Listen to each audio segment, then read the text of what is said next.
bagaimanakah KMUKM menangani penyebaran maklumat palsu? Apakah inisiatif yang telah diambil oleh IDA untuk memastikan mahasiswa-mahasiswi sentiasa menerima maklumat dan keputusan terkini?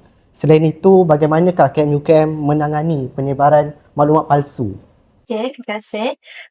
Kalau inisiatif dari saya sendiri, maklumat tu saya akan repost lah daripada IG KMUKM sendiri, KMUKM 1970 tu, saya akan repost di IG story saya. Dan macam yang kita tahu, KMUKM ada buat channel WhatsApp juga.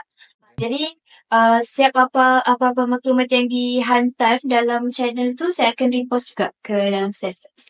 Dari segi cara menangani masalah penyebaran maklumat yang tidak benar tu, sebelum kami upload apa-apa maklumat ataupun apa-apa pemberitahuan dalam Instagram tu, semua maklumat tu akan diteliti dari pejabat speaker dan pejabat presiden itu sendiri sebelum kami post lah.